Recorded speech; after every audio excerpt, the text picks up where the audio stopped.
حضور کے وصال تک، بلکہ حضور سے پہلے سے حضور کی ولادت سے پہلے، آپ کی اس دنیا میں آنے سے پہلے اللہ رب العالمین نے حضور کا تذکرہ فرمایا۔ اگر ہم قرآن مجید کھولتے ہیں 30ویں پارے میں اللہ رب العالمین فرماتا ہے وَالضُّحَىٰ، اے محبوب تیرے چہرے کی قسم۔ سبحان اللہ۔ خود جس ذات نے اپنی جو ہے اس محبوب کو بنایا ہو اور سجایا ہو، پھر اس کی قسم خود رب العالمین ارشاد فرما رہا ہو۔ سبحان اللہ۔ پھر زلفوں کی قسم وَاللَّيْلِ اِذَا سَجَا، اس زلف واللیل کی قسم۔ اور پھر اگر ہم قرآن مجید میں اسی طرح دیکھتے جائیں تو سورۃ البلد کھولتے ہیں، لا اقسم بہذا البلد، اے محبوب اس شہر مکہ کی قسم، وانت حل بہذا البلد، جس میں تو چلتا پھرتا ہے، سبحان اللہ، جس میں تو رہتا ہے۔ حالانکہ اس شہر مکہ کے اندر مقام ابراہیم بھی موجود ہے، بے شک، صفا و مروہ بھی موجود ہے، باقی بہت سارے جو ہے ایسی چیزیں موجود ہیں انبیاء کرام سے ریلیٹڈ۔ بڑے بڑے انبیاء کرام آئے جہاں پہ حضرت ابراہیم اور اسماعیل علیہ السلام آئے، جس خانہ کعبہ کو ان انبیاء کرام نے بنایا، رب کے خلیل نے بنایا، اور ذبیح اللہ حضرت اسماعیل علیہ السلام نے بنایا۔ ان کی قسمیں رب نے نہیں کھائیں، اپنے محبوب کے اس چلنے پھرنے کی قسم رب العالمین خانہ کعبہ کی کھا رہا ہے۔ سبحان اللہ۔ اور پھر جہاں پہ حضور علیہ السلام کا مزار اقدس ہے، روضہ اقدس ہے، اور اس حصے کو اللہ رب العالمین جنت کا ٹکڑا کہہ رہا ہے، سبحان اللہ، جنت البقیع کہا جا رہا ہے، جہاں پہ ریاض الجنہ جس کو کہا جا رہا ہے، اور جہاں پر صحابہ اکرام کے مزارات موجود ہیں وہ جنت البقیع ہے۔ تو یہ ساری چیزیں اتنا پیارا محبوب بنایا۔ لعمرک کے الفاظ ہیں کہ محبوب تیری عمر کی قسم، تیرے عمر کے ایک ایک حصے کی قسم جو تو نے زندگی پائی ہے، اس زندگی کے ایک ایک حصے کی قسم میں کھا رہا ہوں۔ سبحان اللہ۔ اتنا پیارا محبوب بنایا، اتنا اعلیٰ محبوب بنایا۔ جب ہم ان کی زندگی کو دیکھتے ہیں، ان کی سادگی کو دیکھتے ہیں، ان کے پیار اور محبت کو دیکھتے ہیں، اور حضور علیہ السلام کو اتنا اعلیٰ بنایا۔ ہم میں سے اگر ہم دنیا میں ڈاکٹر صاحب دیکھیں تو ہمیں اگر چھوٹا سا کوئی مقام ملتا ہے نا، ہم ساری چیزیں بھول جاتے ہیں، برداشت ہی نہیں ہوتا ہم سے۔ اگر مجھے کوئی علامہ صاحب کہہ دے، میں اپنی ساری زندگی کے گناہ بھول جاتا ہوں اور اپنا اس جو سٹیٹس ہے اس کے اوپر اپنی اکڑ دکھانا شروع کر دیتا ہوں، میرے اندر تکبر آ جاتا ہے، غرور آ جاتا ہے۔ اسی طرح اگر ہم وہ نہیں ہیں اور ہمیں کوئی کہہ دیتا ہے ڈاکٹر صاحب، ہمیں کوئی کہہ دیتا ہے انجینئر صاحب، ہمیں کوئی کہہ دیتا ہے جناب دولت مند اور امیر اور کبیر، اور ہمیں کوئی تھوڑا سا کوئی تعریف کر دے تو ہم پھولے نہیں سماتے، ہم اپنا سب کچھ بھول جاتے ہیں، ساری غلطیاں بھول جاتے ہیں۔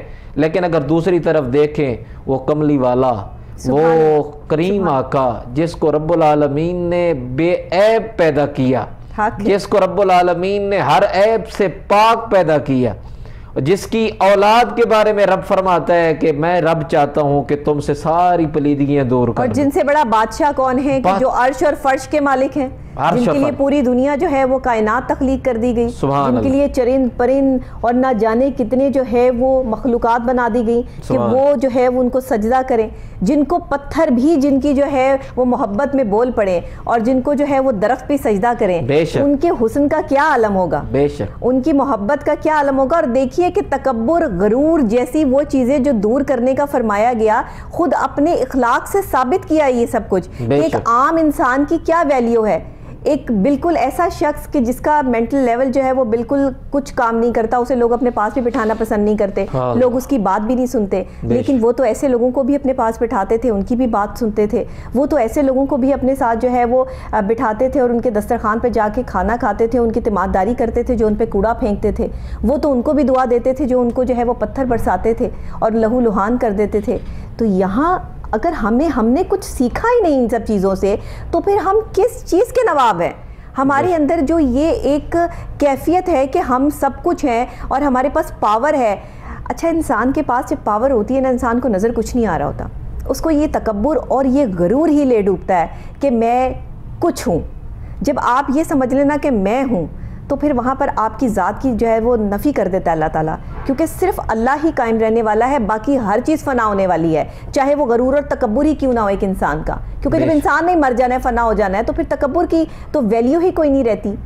آج کے انسان کو یہ سمجھنا کیسے ہے علامہ صاحب، کوئی ایسے الفاظ سے ہم اپنے لوگوں کو یہ سمجھا سکیں کہ اگر آپ کے پاس کوئی عہدہ ہے، اگر آپ کے پاس کوئی خوبصورتی ہے، اگر آپ کے پاس کوئی بھی ایسی چیز ہے جو دوسرے سے آپ بہتر سمجھتے ہیں، تو اس پہ آپ کو شکر ادا کرنا ہے، نہ کہ آپ کو دوسروں کو جتانا ہے یا دوسروں کو ڈیگریڈ کرنا ہے۔ یہ کیسے سمجھا سکتے ہیں؟ دیکھیں ڈاکٹر صاحب، بات اصل میں یہ ہے کہ اگر ہم آپ صلی اللہ علیہ وآلہ وسلم کی سیرت کو پڑھیں گے تو ہمیں تب ہی جو ہے نا یہ جا کر سبق حاصل ہوگا۔ قرآن مجید کہتے ہیں لَقَدْ كَانَ لَكُمْ فِي رَسُولِ اللَّهِ أُسْوَةٌ حَسَنَةٌ، رسول اللہ صلی اللہ علیہ وسلم کی جو سیرت ہے، اسوہ حسنہ ہے، وہ تمہارے لیے سب سے بہترین نمونہ ہے۔ بے شک آپ صلی اللہ علیہ وآلہ وسلم کی سیرت سے بڑھ کر کسی کی بھی سیرت نہیں ہے ہمارے لیے، ہو بھی نہیں سکتا۔ جب ہم پڑھیں گے تو ہمیں سبق ملے گا کہ انہوں نے اپنے غلاموں کو بھی ایسا بنا دیا کہ آپ حضرت عمر فاروق رضی اللہ تعالیٰ عنہ کو ذرا دیکھ لیں۔ مجھے بات یاد آ رہی ہے، جب بیت المقدس فتح ہوا، امیر المومنین حضرت عمر فاروق رضی اللہ تعالیٰ عنہ، آپ کے پاس ایک سواری ہے اور ایک آپ ہیں اور ایک آپ کا غلام ہے۔ سبحان اللہ۔ کبھی آپ سوار ہوتے ہیں، کبھی غلام کو سوار کرتے ہیں، ایسا ہی۔ لیکن جب بیت المقدس کے سامنے پہنچے، جب قریب پہنچے، اب کیا ہے کہ سامنے غیر کھڑے ہوئے ہیں، نہ ماننے والے کھڑے ہوئے ہیں۔ اب باری باری سوار تو ہو رہے تھے، غلام کے دل میں خیال آیا کہ اگر اب بھی میں سواری پہ سوار ہوتا ہوں، اور اللہ رب العالمین کا کرنا ایسا ہوا کہ جب وہاں پہ پہنچے بیت المقدس تو وہاں پہ باری غلام کی آ گئی، سوار ہونے کی باری غلام کی آ گئی، اور امیر المومنین وقت کا پیدل چل رہا ہے۔ تو غلام نے عرض کی جناب جب میری باری ہے یہ آپ لے لیں، ایسا نہ ہو کہ یہ کہہ دیں کہ یہ وقت کا حاکم ہے جو سواری پہ آ رہا ہے، جس کا رنگ کالا ہے، جو دیکھنے میں غریب نظر آ رہا ہے، اگر وقت کا حاکم ایسا ہے تو غلاموں کا کیا حال ہوگا؟ یا امیر المومنین آپ سواری پہ آ جائیں اور میں پیدل چلتا ہوں۔ تو امیر المومنین حضرت عمر فاروق رضی اللہ تعالیٰ عنہ فرماتے ہیں نہیں، ہمیں کریم آقا صلی اللہ علیہ وسلم نے سکھایا ہے باری غریب کی ہو یا امیر کی ہو، اسے باری ملنی چاہیے۔ اسے یہ نہیں دیکھنا چاہیے کہ میں وقت کا آقا ہوں، میں حاکم ہوں، میں امیر المومنین ہوں، میری عزت میں فرق آ جائے گا۔ فرمایا نہیں، تو سواری پہ سوار رہے۔ اور یہی بات ہوئی، جب آپ وہاں پہ پہنچتے ہیں تو وہ ایک دوسرے سے باتیں کر رہے تھے، وہ کہہ رہے تھے یہ حاکم ہے جس کا رنگ کالا ہے، جو دیکھنے میں ایک غریب نظر آتا ہے، اس نے بیت المقدس فتح کی ہے اور یہاں پہ حکومت یہ کرے گا۔ تو ساتھ میں جو صحابی رسول کھڑے ہوئے تھے انہوں نے کہا نہیں، حاکم یہ نہیں ہے جو سواری پہ آ رہا ہے، حاکم وہ ہے جو پیدل چل رہا ہے۔ سبحان اللہ، جو پیدل چل رہا ہے۔ تو پھر وہاں پہ جو کھڑے تھے، جو تورات اور انجیل کے عالم، انہوں نے کہا ہم نے اپنی کتابوں میں پڑھا ہے کہ بیت المقدس وہی فتح کرے گا جو خود تو پیدل ہوگا لیکن سواری پہ غلام ہوگا۔ واہ، ہم نے اپنی کتابوں میں یہ پڑھ رکھا ہے کہ اس بیت المقدس کو آ کر وہی فتح کرے گا جو اپنے غلاموں کو یہ حقوق دے گا، انصاف دے گا۔ تو یہ صرف یہی نہیں، آپ نے دیکھیں کہ حضرت بلال حبشی رضی اللہ تعالیٰ عنہ نے اسلام کے لیے کتنے زخم جھیلے۔ صحیح، رنگ آپ کا کالا تھا، صحیح، ہونٹ اور ناک چپکی ہوئی تھی، جیسے بھی تھے اللہ رب العالمین نے بنایا تھا۔ حبش سے آئے تھے، وہاں کے لوگوں کا رنگ کالا ہوتا ہے، یہ قدرتی طور پہ اللہ رب العالمین کی بناوٹ ہے۔ آپ کا جیسے بھی حال تھا، لیکن آپ ذرا دیکھیں کہ انہوں نے اتنے زخم برداشت کیے، سلاخیں جھیلیں، گرم ریت پہ لٹایا گیا، اور غلام وہ غلام جس کو کوئی منہ نہ لگاتا تھا، جس کو ساتھ تک کوئی نہ بٹھاتا تھا، لیکن کملی والے آقا صلی اللہ علیہ وسلم نے مقام کیا دیا؟ مقام یہ دیا کہ جب خانہ کعبہ فتح ہوا، ایسے موقع پر امیر لوگ یاد آتے ہیں، ایسے موقع کے اوپر انسان اپنے امیروں کو اور دوستوں کو اور جگری یاروں کو یاد کرتا ہے۔ صحیح بات ہے۔ ایسے موقع پر حضور فرماتے ابو بکر تو آ، عمر تو آ جا، عثمان علی تم آ جاؤ، کیونکہ تم لوگ میرے قریبی ہو، تم امیر ہو، تم زیادہ بہتر ہو، تمہارا خاندان اچھا ہے، تم قریش قبیلے سے ہو. سبحان اللہ. لیکن حضور نے یہ نہیں فرمایا. فرمایا میرا بلال کہاں ہے. سبحان اللہ. اس وقت خانہ کعبہ جب فتح ہوا، کہا بلال کہاں ہے. لوگوں نے سمجھا کوئی کام ہوگا، کوئی چھوٹا سا کام ہوگا، پانی کے لیے بلا رہے ہوں گے، کوئی خدمت کروانی ہوگی. لیکن حضور نے یہ نہیں فرمایا. فرمایا آج بلال خانہ کعبہ کی چھت پہ چڑھ جا، آج اذان خانہ کعبہ کی چھت پہ پڑھ کے بتا دے کہ میرا بلال جس نے میرے لیے زخم جھیلے اسلام کے لیے، یہ کریم آقا غلاموں کو حقوق دینے کے لیے آیا ہے، یہ پیار اور محبت دینے کے لیے آیا، یہ لوگوں کو بتانے کے لیے آیا کہ میرا سٹیٹس اتنا ہائی ہے، میرا خاندان اتنا اعلیٰ ہے. اتنی عظیم ترین شخصیت، اتنی خوبصورت انسان کہ دنیا میں دوسرا اللہ نے ویسا بنایا ہی نہیں، اور نہ ہی اللہ تعالیٰ جو ہے وہ رہتی دنیا تک جو ہے وہ ایسا کوئی انسان جو ہے وہ بنائیں گے. تو وہاں پہ حضرت بلال حبشی، جہاں پر ان کا جو نقشہ ہمارے سامنے آتا ہے، ان کی جو شکل و صورت ہمارے سامنے آتی ہے، تو پھر وہ تو ان سے بات بھی نہ کرتے اور انہیں تو اس چیز کا احساس بھی نہ ہوتا. لیکن دیکھیے کہ کتنا بڑا سبق ہمیں اس بات سے ملتا ہے کہ جس نے آپ کی خاطر جو ہے، اچھا جب محبت کرنے والے لوگ ہوتے ہیں نا، جو دل اور درد رکھنے والے لوگ ہوتے ہیں، جو آپ کے ساتھ چلنے والے لوگ ہوتے ہیں، وہ اتنے خوبصورت نہیں ہوتے، ان کے دل بڑے خوبصورت ہوتے ہیں. اور جن کے چہرے بڑے خوبصورت ہوتے ہیں، اکثر اوقات لوگ ان کے بارے میں یہ رائے رکھتے ہیں کہ شاید ان کے دل خوبصورت نہیں ہوتے.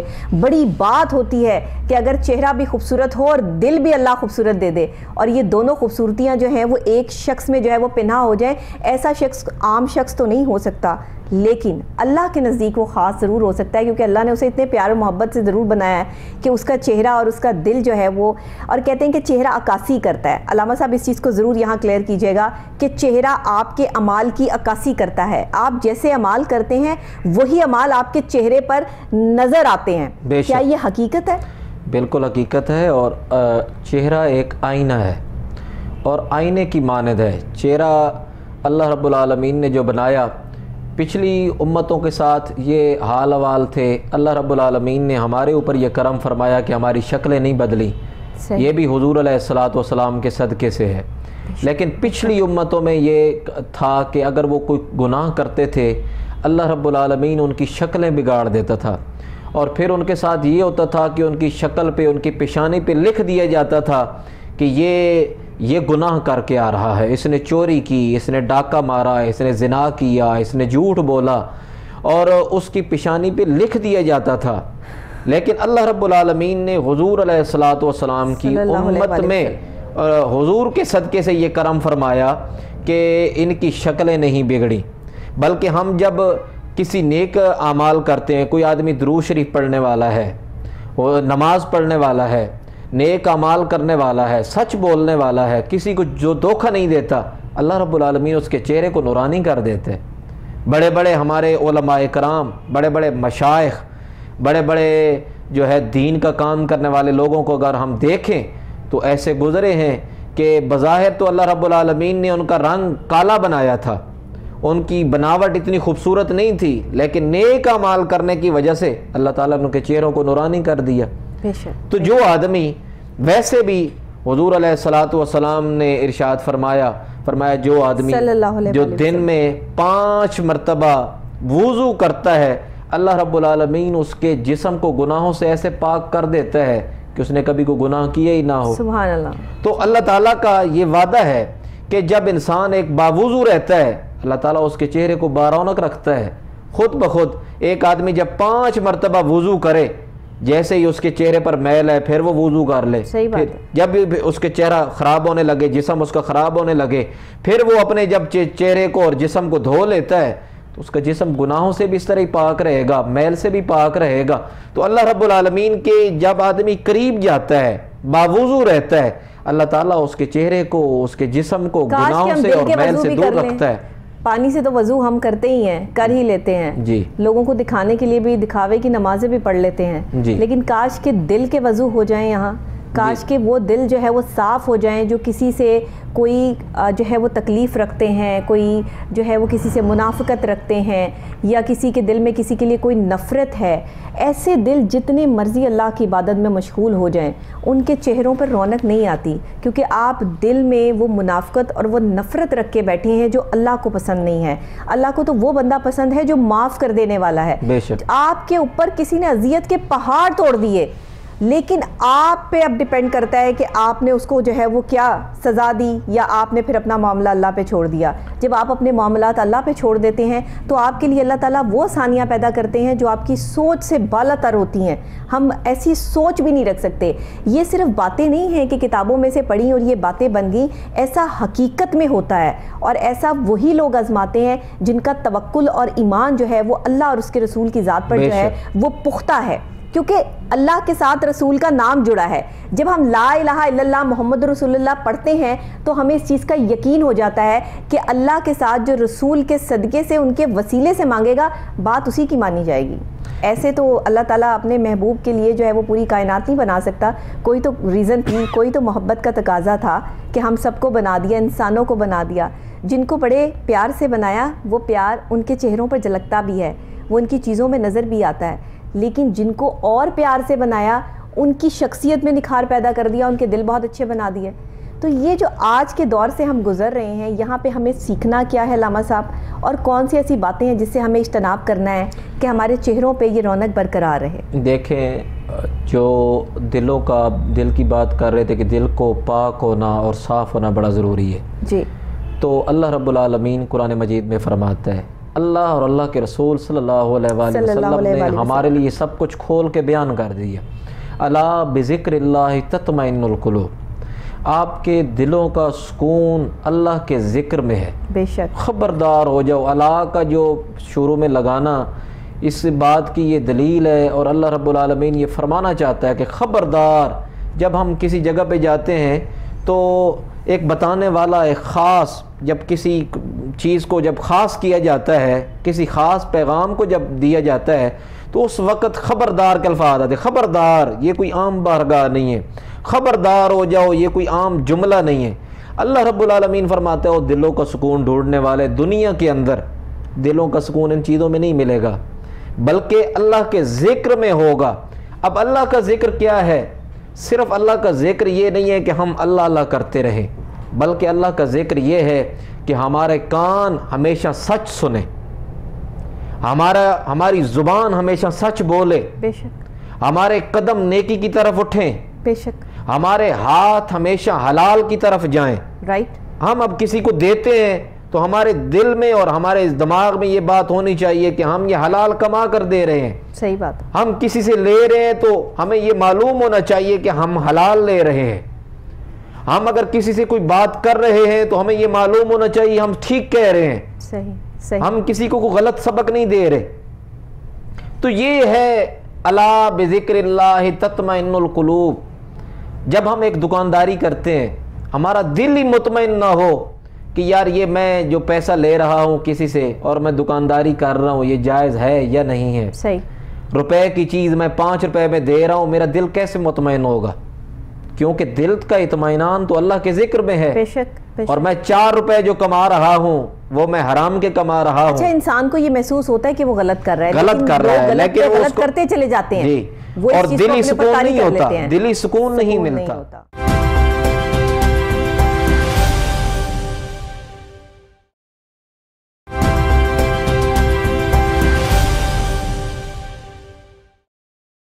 اس گھر میں بیماریاں شروع ہو جاتی ہیں، اس گھر میں تکالیف شروع ہو جاتی ہیں، جہاں پر آپ، کیونکہ میرے آقا دو جہاں حضرت محمد مصطفیٰ صلی اللہ علیہ وآلہ وسلم فرماتے ہیں کہ مومن ہے وہ، میرا امتی ہے وہ کہ جو سچ بولتا ہے اور جو کسی کو دھوکہ نہیں دیتا، کیونکہ ہمارا یہ تقاضا ہے، ہم سے تو تقاضا یہی کیا جا رہا ہے نا کہ ہم سچ بولیں اور کسی کو دھوکہ نہ دیں۔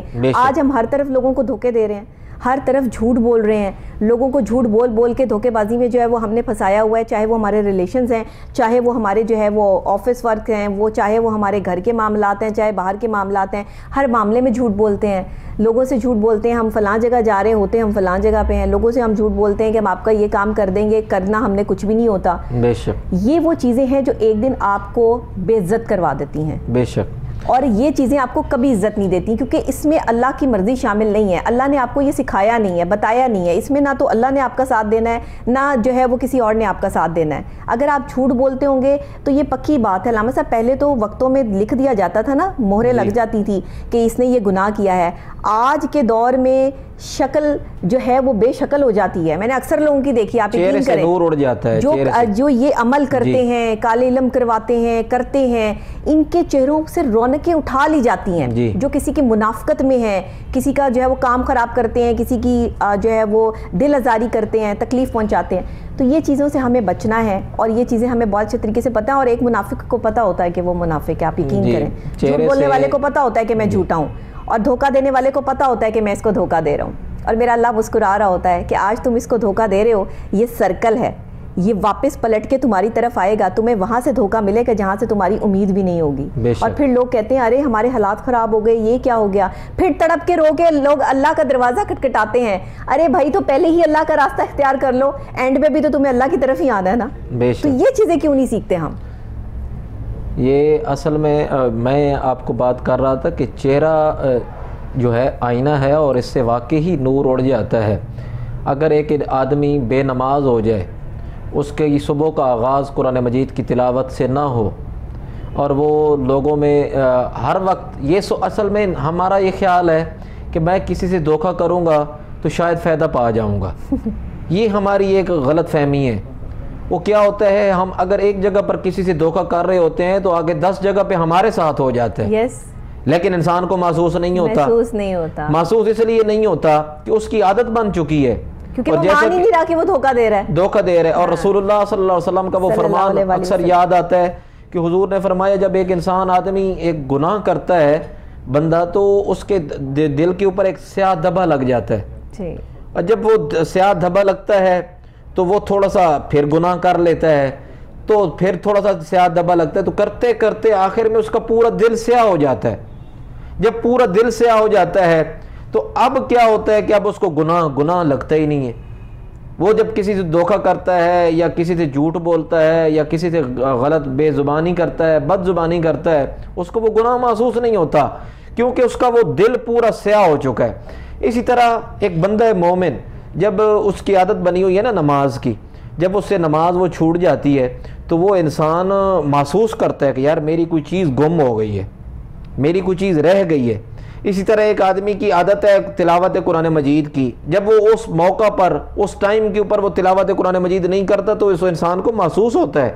لیکن جب وہ روزانہ اس کی ایک عادت بن جاتی ہے وہ کام نہ کرنا، پھر ایک دن آتا ہے اس کو وہ محسوس ہی نہیں ہوتا، اسے کوئی پریشانی نہیں ہوتی. اسی طرح اگر ہم لوگوں کو تکلیف دینا شروع کر دیتے ہیں، لوگوں کا مال کھانا شروع کر دیتے ہیں، تو ہمارے اوپر جو دل کے اوپر سیاہ دھبے لگتے لگتے پورا دل جب کالا ہو جاتا ہے ہمیں محسوس ہی نہیں ہوتا.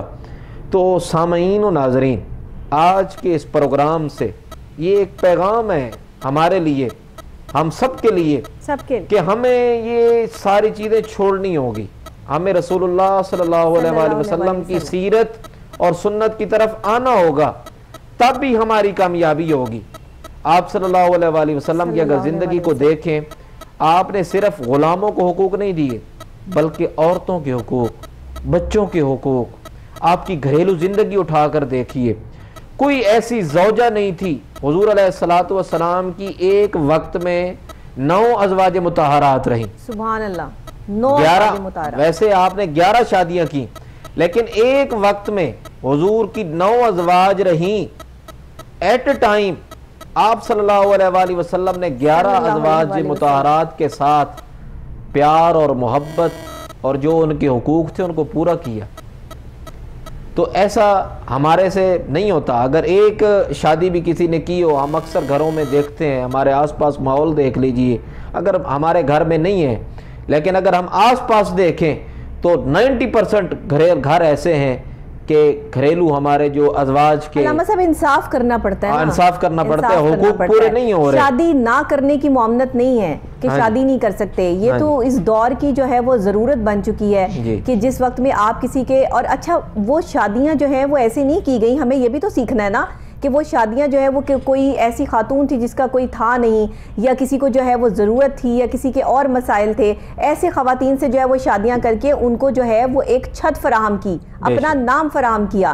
تو آج کا انسان بھی اگر اچھائی کے لیے نکاح کرتا ہے اور ایک عورت کو جو ہے وہ عزت کے لیے جو ہے کہ اس کو جو ہے وہ چھت دینے کے لیے, اس کو عزت اپنا نام دینے کے لیے اسے نکاح کرتا ہے, تو یہ ایک اچھی بات ہے, لیکن انصاف کرنا پڑتا ہے. انصاف کرنا پڑتا ہے. میں تو یہی اکثر اوقات جو اپنے پروگرام میں کہتی ہوں کہ یہ سائیکولوجیکل ایک ایسا ایشو بن چکا ہے ہمارے معاشرے کا بھی, کہ جس میں ہم جو ہے وہ اسلام کو ایڈ تو کرتے ہیں لیکن اسلام کی نہ تو سنتے ہیں نہ مانتے ہیں کہ اصل میں مقاصد کیا تھے, اصل میں یہ چیزیں ہم تک پہنچی کیسے, اور یہ ہمیں کرنا کیسے ہے. یہ ان چیزوں سے ذرا تھوڑا ہم دور ہیں, جس کی وجہ سے ہم ڈپریشن میں ہیں, اور اکثر لوگ جو ہے وہ پریشانی کا شکار رہتے ہیں. تو اس ڈپریشن سے بھی ہمیں نکلنا ہے اور غرور اور تکبر سے نکلنا ہے. آج کا جو ہمارا موضوع خاص طور پہ کہ اس تکبر اور اس غرور, یہ جو اکڑ ہے, یہ جو انا ہے آپ کے اندر کسی بھی چیز کی ہو کہ میں بہت قابل ہوں, میں بہت پڑھا لکھا ہوں, میں بہت حسین ہوں, میرے پاس بہت پیسہ ہے, میرے پاس یہ ہے وہ ہے, میرے پاس عہدے ہیں, میرے پاس گاڑیاں ہیں, بنگلے ہیں, یہ کچھ نہیں ہے, یہ سب فنا کی طرف ہے. یہ چیزیں تو تکبر کرنے والی ہیں ہی نہیں. اللہ ایمان پہ تکبر نہیں کرتے لوگ. ایمان مضبوط ہے اگر تو وہ فخر کرنے والی چیز ہے, کریں اس پہ فخر. اللہ رب العالمین کی عطا ہے, اور ایمان والی زندگی اور ایمان پہ موت, یہ بڑی فخر والی بات ہے کہ یار ایک بندہ ایمان سے گیا ہے اس دنیا میں رہ کر, اور اس دنیا کے اوپر یہ تو آنے جانے والی چیز ہے. ہم تو نہ لے کے آئے تھے, نہ ہی ہم نے لے کر جانا ہے, نہ ہمارے ساتھ جانی ہے. چند دن کی زندگی, اور ہم ان گاڑیوں پہ یا گھر پہ اور بنگلے پہ اور دولت پہ اور اس دنیا پہ فخر کر کے بیٹھ جائیں, یہ تو چیزیں ہیں ہی نہیں. بلکہ قرآن و حدیث ہمیں بتاتا ہے کہ یہ چیزیں فخر کرنے والی نہیں ہیں, بلکہ تقوی اور پرہیزگاری. اللہ رب العالمین کے پیارے حبیب صلی اللہ علیہ وآلہ وسلم نے ارشاد فرمایا تم میں سے بہتر وہ ہے جو تم میں سے زیادہ تقوی اور پرہیزگاری والا ہے, جو اللہ سے ڈرنے والا ہے, جو تقوی اختیار کرتا ہے, وہ تم میں سب سے زیادہ متقی اور پرہیزگار اور اللہ رب العالمین کے ہاں درجے والا ہے. یہ تو جو دنیا ہے یہ تو فخر کرنے والی چیزیں ہیں ہی نہیں, بلکہ آپ صلی اللہ علیہ وآلہ وسلم کی زندگی کو اگر ہم دیکھیں, آپ نے جو پیار اور محبت کا درس دیا, آپ نے جو یتیموں کے سر پہ چادر رکھی, وہ اگر ہم دیکھیں آپ کی زندگی کو تو ہمیں سبق ملتا ہے. ایک بچہ, ڈاکٹر صاحبہ مجھے بات یاد آ گئی, ایک بچہ جس نے والدہ کے کپڑے دیکھے اور والدہ کے کپڑے پھٹے پرانے تھے اور غربت تھی گھر کے اندر, اس نے جب والدہ کے کپڑے دیکھے تو اس کے دل میں خیال آیا, اس نے والدہ کو کہا اماں جی دل کرتا ہے کہ آپ کے لیے میں اپنے چچا کے گھر سے کپڑے مانگ کے لے آؤں. والدہ نے کہا بیٹا چچا کے گھر نہ جاؤ, میں جانتی ہوں کہ وہ ہماری خدمت کوئی نہیں کرے گا, اگر اس نے کرنی ہوتی تو آج میرا یہ حال نہ ہوتا. اللہ اکبر. رسول اللہ صلی اللہ علیہ وسلم کا دور اقدس ہے, حضور کا دور ہے. والدہ نے کہا بیٹا نہ جاؤ, اور دونوں ماں بیٹا غیر مسلم تھے, مسلمان نہیں ہوئے تھے. ماں نے کہا بیٹا نہ جاؤ, بیٹے نے کہا نہیں, بچہ تھا, اس نے کہا نہیں اماں جی ہمارا چچا ہے, اور جب میں اسے یہ آپ کے بارے میں بتاؤں گا تو وہ ضرور ہماری خدمت کرے گا. بیٹا چلا جاتا ہے چچا کے پاس, جا کر کہا میری والدہ کے لیے کپڑے چاہیے, ان کے تن کے اوپر صحیح جوڑا نہیں ہے اور جسم جو ہے وہ نظر آ رہا ہے اور ان کے کپڑے پھٹے ہوئے ہیں, میری والدہ کے لیے خدمت کرو, اور اگر کوئی گھر میں عورتوں کے کپڑے موجود ہیں اور اللہ تعالیٰ نے آپ کو دیا ہوا ہے تو آپ مہربانی کریں کپڑے دیں. صحیح. تو چچا نے کہا نکل جاؤ میرے گھر سے, دفع ہو جاؤ, ہمارے گھر میں تمہارے لیے کوئی جگہ نہیں ہے, نہ ہی کوئی کپڑا ہے. وہ واپس آ جاتا ہے, راستے میں آ رہا ہوتا ہے, بچے کی آنکھوں میں آنسو ہوتے ہیں, چچا نے ٹھکرا دیا. تو کسی پوچھنے والے نے پوچھ لیا اے چھوٹے بچے بیٹے کیا ہوا؟ کہا جی میں چچا کے گھر سے اپنی والدہ کے لیے کپڑے مانگنے کے لیے گیا تھا لیکن انہوں نے انکار کر دیا. کہا یار ایک دربار ہے جس دربار سے آج تک کوئی بھی خالی نہیں لوٹا, اور وہ دربار میں بتا دیتا ہوں, آقا کا دور ہے, وہ آقا کا دور ہے صلی اللہ علیہ وسلم. اس دربار میں چلے جاؤ تمہیں جو ہے نا کپڑے مل جائیں گے. اس بچے نے کہا میں غیر مسلم ہوں, اور جس دربار کا تم بتا رہے ہو وہ دربار مسلمانوں کا دربار ہے. صحیح. بلکہ وہ تو مجھے جوتے ماریں گے, مجھے وہاں سے نکال دیں گے کہ تو غیر مسلم ہو کے مسلمانوں کے پاس آ گیا اور مسلمانوں کے نبی کے پاس. کہا نہیں, تم چلے جاؤ. اس بچے نے کہا اچھا میں والدہ سے پوچھ لیتا ہوں پھر جاؤں گا. صحیح. والدہ سے پوچھا, والدہ غیر مسلم تھی, غیر مسلمہ تھی. اس نے فوراً کہا نہیں, ان کے پاس نہیں جانا, اور بلکہ میں نے سنا ہے جو آدمی ان سے ملتا ہے وہ مسلمان ہو جاتا ہے, وہ ان کا دین قبول کر لیتا ہے. آج تک جتنے لوگ بڑے سے بڑے کافر ان سے ملے ہیں تو وہ اسلام انہوں نے قبول کر لیا, ان کے پاس نہیں جانا. بچے نے کہا نہیں اماں جی ایک دفعہ اجازت دے دے, میں بڑا پکا ہوں, میں مسلمان نہیں ہوں گا, لیکن مجھے جا کر ایک دفعہ سوال کرنے دے. اب وہ بچہ رسول اللہ صلی اللہ علیہ وسلم کے جو ہے پاس پہنچتا ہے, مسجد نبوی ہے, اور وہ بچہ وہاں پہ پہنچ جاتا ہے. جیسے ہی حضور کے دربار میں پہنچتا ہے عرض کرتا ہے اے مسلمانوں کے نبی, آپ کے پاس میں ایک سوال لے کے آیا ہوں, اور وہ سوال یہ ہے کہ میری والدہ کے کپڑے پھٹے پرانے ہیں, اگر آپ مہربانی فرمائیں کوئی کپڑا مجھے عنایت کر دیں, میری والدہ کا جسم چھپ جائے گا اور ہم آپ کی ساری زندگی شکر گزار رہیں گے. رسول اللہ صلی اللہ علیہ وسلم نے اپنی کالی کملی, وہ جو چادر لیتے تھے, آپ نے اپنے کندھوں پہ لی ہوئی تھی. حضور نے چادر اتاری اور بچے کے سر پہ ڈال دی, کہا جاؤ اپنی والدہ کا جسم چھپاؤ. اب وہ بچہ دوڑا دوڑا خوشی خوشی والدہ کے پاس پہنچتا ہے. اس نے کہا یہ چادر کہاں سے ملی؟ کہا یہ نبی آخر الزمان صلی اللہ علیہ وسلم نے, مسلمانوں کے نبی نے یہ کرم فرمایا ہے اور مجھے یہ چادر عطا فرمائی. تو وہ والدہ فوراً کہتی ہے اس مسلمانوں کے نبی کا کلمہ مجھے بھی پڑھنے دے اور تو بھی پڑھ. دونوں ماں بیٹا, وہ والدہ جو خود روک رہی تھی وہ کہتی ہے پڑھ لے بیٹا لا الہ الا اللہ محمد رسول اللہ صلی اللہ علیہ وسلم. تو جس نے غیر مسلموں کے ان عورتوں کے بھی جسم ڈھانپے, ہمیں آج تک خیال تک نہیں آتا, ہم خیال تک نہیں کرتے کہ یار ہمارے پڑوسی کا جسم ننگا ہے, ہمارے پڑوسی کے گھر میں کھانے کے لیے کچھ نہیں ہے, کپڑا پہننے کے لیے نہیں ہے, بلکہ میرے گھر کے اندر یہ حال ہے, اور ہم دشمنیاں نبھاتے پھر رہے ہیں, ہم ایک دوسرے کے ساتھ دشمنیاں ڈالتے پھر رہے ہیں, ایک دوسرے کے ساتھ بغض اور حسد کی آگ میں اور کینے میں مرے جا رہے ہیں. اور کملی والے آقا صلی اللہ علیہ وسلم نے غیر مسلموں کے بچوں کے ساتھ اور عورتوں کے ساتھ یہ اس جو ہے وہ ان کا ساتھ نبھایا. لوگ ایسے مسلمان ہوئے, ہم سوچتے ہیں کہ ایک مکہ کی وادی سے ایک اللہ کا نبی تھا جس نے کہا لا الہ الا اللہ محمد رسول اللہ پڑھ لیجئے, میرا کلمہ پڑھ لیجئے. ایک واحد تھے جن کو شروع میں پتھر مارے جا رہے ہیں, مکہ سے نکالا جا رہا ہے, اور ایک شخص جس نے ایک آواز اٹھائی اور آج پوری دنیا میں اسلام کا جھنڈا لہرا رہا ہے. تو یہ وجہ کیا ہے؟ وجہ صرف یہ تھی کہ اخلاق تھا, محبت تھی, سچ ہے, وہ پیار تھا, سچ تھا. انہوں نے عورتوں کے ساتھ بچوں کے ساتھ ایسے پیار اور محبت سے پیش آئے. اب دیکھیے کہ اس بات سے ہمیں یہ سبق ملتا ہے جی کہ اسلام جو ہے وہ صرف مسلمانوں کے لیے نہیں بنا, اسلام انسانیت کا دین ہے. بے شک ہر طبقے سے تعلق رکھنے والے لوگ, ہر جو ہے وہ مذہب سے تعلق رکھنے والے لوگ جو ہیں وہ آج ہمارے ساتھ ہیں, ہمارے بہن بھائی ہیں, اور ہمیں یہی درس دیا گیا کہ ہر کسی کی خدمت کرنی ہے.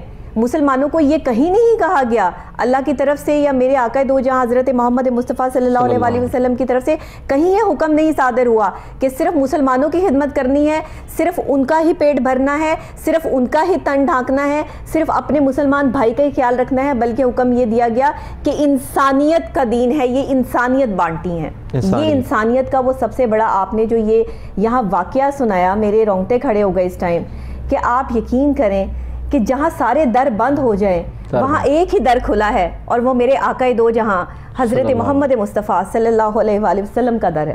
بے شک یہ بڑی بات ہے, یہ اس دور کی بات ہے. تو آج ہم اس پر عمل پیرا کیوں نہیں ہیں؟ آج ہمیں یہ سب کچھ نظر کیوں نہیں آتا؟ آج ہم مسلمان ہو کے اپنی مسلمان بہن بھائیوں کا گلا کاٹ رہے ہیں. آج ہم مسلمان ہو کے اپنے ہی دوسرے مسلمان بہن بھائیوں کے جو ہے وہ دشمن بنے ہوئے ہیں. ایون اپنے سگے رشتے ایک دوسرے کے جو ہے وہ دشمن بنے ہوئے ہیں. یہ ہم کس دور سے گزر رہے ہیں. ہمیں اللہ کو آگے جا کے جو جواب دینے ہیں ہمارے پاس کوئی جواب موجود نہیں ہے. ہمارے گناہ اتنے بڑھ چکے ہیں, اس کے بوجھ تلے ہم اتنے دب چکے ہیں کہ لوگ کہتے ہیں کہ میں نے تو کوئی گناہ کیا ہی نہیں. آپ کو کیا پتا کہ آپ سے کون سا گناہ سرزد ہو گیا. اگر بے چینی کی کیفیت ہے نا اندر, اگر تکلیف ہے, پریشانی ہے, تو سوچ لیں کچھ نہ کچھ ہو رہا ہے. ارد گرد کوئی نہ کوئی ایسی چیز, ایسا گناہ ہو رہا ہے جس کی وہ بے چینی ہے, جس کا وہ آپ کے اندر اضطراب موجود ہے, آپ کو سکون نہیں مل رہا, کچھ نہ کچھ ہو رہا ہے. کہیں ہو سکتا ہے کسی سے کوئی غلط بات کر دی ہو.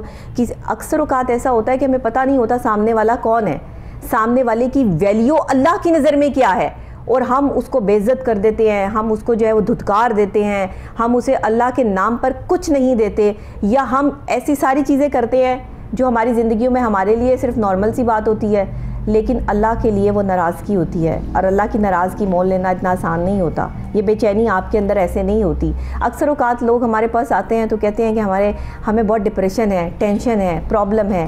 یہ ڈپریشن جو ہے نا وہ سب یہیں سے کریٹ ہو رہا ہے. بالکل, کہ ہمارے اعمال نہیں ہیں, ہم اپنے اعمال میں پختہ نہیں ہیں. ڈپریشن کیوں نہیں ہوتا ایسے شخص کو جس کا سب کچھ لٹ چکا ہو, جو اپنا گھر بار سب تباہ ہو گیا ہو, لیکن وہ پھر بھی ڈپریشن میں نہیں ہے. کیوں ڈپریشن میں نہیں ہے؟ کیونکہ اس کا توکل اللہ کی ذات پہ ہے, کیونکہ یہ اللہ کی مرضی تھی کہ اسے گھر دیا, اس کا گھر بنایا, اس کو عزت دی. یہ اللہ ہی کی مرضی تھی کہ اس کا گھر جو ہے وہ اجڑ گیا, اس کے اپنے پیارے جو ہے وہ دنیا سے رخصت ہو گئے. کووڈ میں ہمارے ساتھ کیا نہیں ہوا, ہم نے کیا کیا مناظر جو ہے وہ نہیں دیکھے اپنی زندگی کے. تو یہ آج علامہ صاحب سیکھنے والی بات ہے. یہاں پر آپ جو ہے وہ ہمارے ناظرین کے لیے کیا کہیں گے؟ بالکل, مشکلات کے اندر صبر کرنا یہ بڑے بڑے لوگوں کی علامات ہے, اور پھر مشکلات کے بعد دشمنوں کے ساتھ حسن سلوک سے پیش آنا یہ بھی بڑے لوگوں کی بڑی نشانی ہے. صحیح. صرف رسول اللہ صلی اللہ علیہ وآلہ وسلم نے نہیں, بلکہ آپ کی اولاد نے وہ کام کر دکھایا جو کسی نے بھی نہیں کر کے دکھایا. آپ ذرا دیکھیں کہ جب ہم پہلے ہمارا یہ جو ہے محرم کے اندر یہ پروگرام ہو چکا ہے جی, کہ شہدائے کرب و بلا سارا کچھ لٹا کے بھی پھر بھی وہ حوصلہ مند تھے, حوصلہ خود دے رہے تھے, خود بھی حوصلے میں تھے, دوسروں کو بھی حوصلہ دے رہے ہیں کہ ہمارا تو کچھ نہیں ہوا, بلکہ ہم جو رب کی طرف سے لے کے آئے تھے وہ رب کی بارگاہ میں پیش کر دیا. جو ہمیں رب نے دیا تھا وہ ہم نے سارا کچھ رب کی بارگاہ میں لٹا دیا.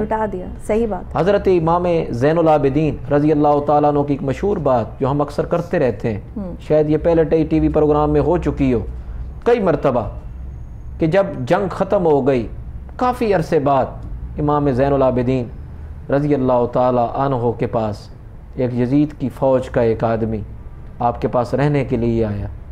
3 دن یا وہ 1 دن رہا, رات رہا, آپ نے اسے بستر دیا, کھانا دیا, اس کی خدمت کی, اس کو بٹھایا, اس کے ساتھ بڑے اخلاق سے پیش آئے. جب وہ جانے لگا اس نے ایک بات کی, کہا یار لگتا ہے آپ نے مجھے پہچانا نہیں ہے, کہ میں آپ کے پاس رہ رہا ہوں, کھا رہا ہوں, پی رہا ہوں, لگتا ہے مجھے آپ نے پہچانا نہیں. امام زین العابدین رضی اللہ تعالیٰ نے فرمایا میں نے تجھے پہچانا ہے, تو یزیدی فوج کا فلاں سپاہی ہے, میں تجھے جانتا ہوں, تیرے خاندان کو جانتا ہوں, تمہاری ساری میں جو ہے وہ پشتوں کو جانتا ہوں, لیکن جو ہے یہ جو میں نے کردار نبھایا ہے یہ ہمارا کردار ہے, اور جو تم لوگوں نے کربلا کے اندر کیا ہے وہ تمہارا کردار تھا. اللہ اکبر. یہ ہمیں اپنے آقا صلی اللہ علیہ وسلم سے یہ سبق ملا ہے, بالکل, کہ جب دشمن تمہارے دروازے پہ آ جائے ان کے ساتھ کس طرح پیار اور محبت سے پیش آنا ہے, کس طرح ان کے ساتھ سلوک کرنا ہے.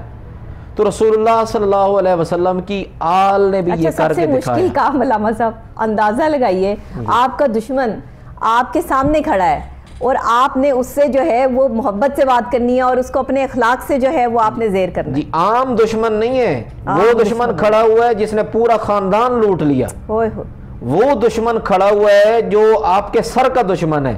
ایک دشمن ہوتا ہے کسی نے آپ کا موبائل چرا لیا وہ بھی دشمن ہے, کسی نے آپ کو گالی دے دی وہ بھی دشمن ہے, کسی نے آپ کے ساتھ تیز زبان کر لی وہ بھی دشمن ہے, کسی نے آپ کو آنکھیں دکھا لی وہ بھی آپ کا دشمن ہو گیا. کوئی آپ کو راستے میں ستاتا ہے تو وہ بھی دشمن ہے. لیکن یہ دشمن اور ہے, ایک دشمن وہ ہے جس نے آپ کے بچے لوٹ لیے, جس نے آپ کے والدین لوٹ لیے, جس کے آپ کے بہن بھائیوں کو شہید کر دیا, جس نے آپ کا پورا خاندان تباہ کر دیا، وہ دشمن کھڑا ہوا ہے، اور اس کے ساتھ اس طرح پیار اور محبت سے پیش آنا، اور پھر اس کو آخر میں جو ہے اس کو بڑے پیار اور محبت سے بھیجنا، اور پھر وہ اپنی پہچان بھی کروا رہا ہے، اور آپ کے چہرے کی رنگت نہیں بدل رہی، زبان کے الفاظ تبدیل نہیں ہو رہے، جذبات نہیں بڑھ رہے، یہ خاندان رسول کی علامت ہے۔ اور یہ انہوں نے ہمیں سبق دیا ہے کہ جب تمہارے دروازے پہ دشمن بھی چل کے آ جائے تو اس کے ساتھ بھی پیار اور محبت سے پیش آنا ہے، اس کے ساتھ بھی طریقے سے پیش آنا ہے، اس کو بھی ظلم و تشدد کا نشانہ نہیں بنانا۔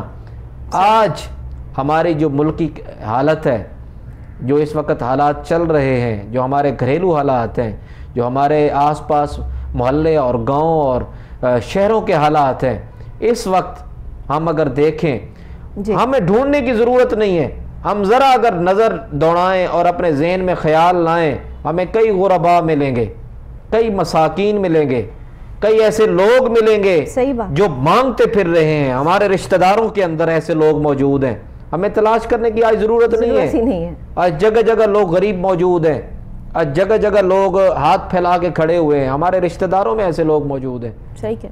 پڑوسی اور محلے دار تو دور کی بات ہے، پہلا حق رشتہ دار کا ہے۔ اگر ہم اس میں دیکھیں ہمیں ایسے لوگ مل جائیں گے، کئی ایسے لوگ، ہزاروں لوگ مل جائیں گے جہاں دینے کی ضرورت ہے، لیکن ہم اپنے ہاتھ کو روک کر بیٹھے ہوئے۔ رب فرماتا ہے من عاشر بالحسنات، جو آدمی اللہ رب العالمین کی بارگاہ میں ایک دے گا، اللہ تعالیٰ فرماتا ہے میں اس کے بدلے میں 10 عطا کروں گا۔ علامہ صاحب کتنی خوبصورت بات آپ نے کی ہے۔ آج اگر بہن بھائیوں میں دیکھ لیں، اگر وہی رشتہ دار یہ بہن بھائی اور اپنے عزیز و قاری بھی ہوتے ہیں نا قریب کے، تو ایک بھائی کماتا ہے، ایک بھائی نہیں کماتا، جو نہیں کماتا، جو کماتا ہے، اگر وہ اپنے کمائی میں سے کچھ پیسہ مہینے کا اس کو مختص کر دے یا اس کا کوئی کاروبار کروا دے، یا سارے بہن بھائی مل کے تھوڑے تھوڑے پیسے کر کے مہینہ لگا دیں اس بھائی کا، تو کیا اس کے حالات بہتر نہیں ہو جائیں گے؟ کئی ایسی قومیں ہیں، کئی ایسی قومیں ہیں جو اپنے غریبوں کو سپورٹ بھی کرتے ہیں۔ ہم صرف یہ نہیں کہتے کہ کر ہی نہیں رہے، بالکل کر رہے ہیں۔ کئی ایسی قومیں ہیں، تبھی تو دنیا چل رہی ہے، اور کئی ایسی ہمارے ملک کے اندر بھی اور پوری دنیا میں ایسی جو ہے چیزیں موجود ہیں، ایسے لوگ موجود ہیں کہ جو اپنے غریبوں کو، اگر کوئی آدمی غریب ہو جاتا ہے اس کو وہ مل کر سپورٹ کرتے ہیں، اور وہ اپنے برابر لے کے آتے ہیں، وہ اپنے برابر لے کے آتے ہیں، اور برابر لے کر پہلے اس کو قرضہ دیتے ہیں کہ ہم یہ تجھے قرضہ دے رہے ہیں، تو اپنی دکان بنانا چاہتا ہے وہ بنا، جو تجھے کام اچھا لگتا ہے وہ کر۔ جب وہ اپنے برابر لے کے آتے ہیں پھر وہ اس سے وصول کرنا شروع کر دیتے ہیں، کہتے ہیں کہ جی اب ہمارا قرضہ واپس، تو اس کو پوری ایک شرائط کے طور پر اسے اپ کیا جاتا ہے، اور ایسے لوگ اوپر آ جاتے ہیں۔ اسی طرح جیسے آپ نے ڈاکٹر صاحب ایک بڑی اچھی بات کی ہے کہ ہمارے گھر میں اگر کوئی غریب آدمی ہے، غریب بہن ہے یا بھائی ہے، ہم اس کو مل کر سپورٹ کر سکتے ہیں وقتی طور، اگر اس کے اوپر حالات ہیں تو وہ رب کی طرف سے ہیں، ہم نہیں لے کے آئے، وہ رب کی طرف سے، اور وہ رب ہی میں کام نہیں کرنا چاہتا تو اس کو تو نہیں سپورٹ کرنے کا ہم مشورہ دیتے ہیں، یہ بھی ہوتا ہے۔ لیکن اگر کوئی ایسا ہے جس کے بچے ہیں، بیوی ہے، نوکری چھٹ گئی ہے، آپ کا اپنا بہن بھائی ہے اور وہ پہلے کام کر رہا تھا اور اس کا سلسلہ چل رہا تھا، تو آپ اسے ضرور سپورٹ کریں، اس کو چلایا جائے، اور پھر رب اس کی بدلے میں آپ کے اوپر کرم فرمائے گا، بالکل فرمائے گا، کرم فرمائے گا۔ ہمارے استاد گرامی آپ فرماتے تھے، اکثر کہا کرتے تھے کہ ہم جب گھریلو حالات میں دیکھتے ہیں، کئی مرتبہ ہم سوچ رہے ہوتے ہیں کہ یار اگر میں غریب بھائی کی مدد کروں گا اور میں اس کو کھلا پلا رہا ہوں تو شاید یہ میرا کمال ہے، لیکن استاد فرماتے تھے کہ ہو سکتا ہے کہ وہ جو تمہارا رزق چل رہا ہے وہ اسی غریب کی وجہ سے ہو، اسی کے نصیب سے مل رہا ہو، وہ جو تمہارے گھر میں ایک معذور موجود ہے، ایک غریب موجود ہے، جو ایک بہن اور بھائی اور وہ لوگ موجود ہیں، اسی کی وجہ سے تمہیں رزق مل رہا ہو۔ اور ہم نے اکثر ایسے دیکھا ہے کہ جب ہم کسی غریب کو چلا رہے ہوتے ہیں اس کے گھر کو، تو ہمارا رزق بھی چل رہا ہوتا ہے، جب ہم اسے اپنے گھر سے نکالتے ہیں ہمارا رزق بند ہو جاتا ہے۔ صحیح کہہ رہے ہیں۔ کئی ایسے لوگوں کو ہم نے لوٹتا دیکھا ہے، کئی ایسے بڑے بڑے کروڑ پتی لوگ وہ قرض کے نیچے دب جاتے ہیں، نیچے چلے جاتے ہیں، اسی وجہ سے کہ ان کے دل میں یہ خیال آ جاتا ہے کہ یار یہ تو میری وجہ سے پال رہے ہیں، یہ تو میری وجہ سے یہ سسٹم چل رہا ہے، ہماری وجہ سے نہیں چل رہا، بلکہ رب ان غرباء اور فقراء کی خدمت کی وجہ سے یہ سسٹم چلائے ہوئے ہے۔ اگر ہم اپنے گھر کے اندر رشتہ داروں کو ہم چلائیں گے، انہیں اپ کریں گے، ان کی مدد کریں گے تو رب ہمارے گھر کو بھی چلائے گا اور ہماری بھی مدد فرمائے گا. بالکل. اور وہ آپ جو دے رہے ہیں جو اللہ کی راہ میں، کیونکہ یہ اللہ کی راہ میں خرچ ہو رہا ہے، آپ کسی پہ احسان نہیں کر رہے، تو وہاں سے آپ کو جو ہے وہ ڈبل ٹرپل جو ہے وہ ملنا ہی ملنا ہے. بہت شکریہ علامہ صاحب آپ کا، اور اللہ تعالیٰ آپ کو سلامت رکھے. اتنے اچھی اور زبردست آپ باتیں کرتے ہیں، خوبصورت آپ کا جو ہے وہ انداز گفتگو ہے، اور اس سے ہمارے پروگرام کو 4 چاند لگ جاتے ہیں. بہت شکریہ. نیکسٹ بھی ہم آپ کو جو ہے وہ ضرور انوائٹ کرتے رہیں گے اپنے پروگرام میں. ناظرین آپ کا بھی بہت شکریہ کہ آپ ہمارے پروگرام کو دیکھتے ہیں. جمعۃ المبارک کا اسپیشل پروگرام جو ہم آپ کے لیے یہاں کرنے میں کس حد تک کامیاب ہوتے ہیں، یہ بہتر طور پہ اللہ کی ذات جانتی ہے، یا آپ لوگ اس کا فیڈ بیک دیتے ہیں تو مجھے پتہ چلتا ہے. اسی کے ساتھ مجھے میری پوری ٹیم کو دعاؤں میں یاد رکھیے گا، کیونکہ ہمارے ایک ایک پروگرام کے ساتھ ہماری پوری ٹیم کی محنت جڑی ہے. ہم اس سب تمام ٹاپکس کو اور تمام لوگوں کو یہاں پر اکٹھا کر کے یہ پروگرام کرنے کا مقصد یہ ہے کہ یہ ایک صدقہ جاریہ بھی ہے، اور اچھی بات اور انفارمیشن جہاں تک پہنچے، یہی ہمارا مقصد ہے. اسی کے ساتھ مجھے ڈاکٹر نبیہہ علی خان کو اجازت دیجیے. کل پھر نئی صبح نئے آغاز نئے انداز کے ساتھ دوبارہ آپ سے یہیں پہ ملاقات ہوگی. تب تک کے لیے اللہ نگہبان.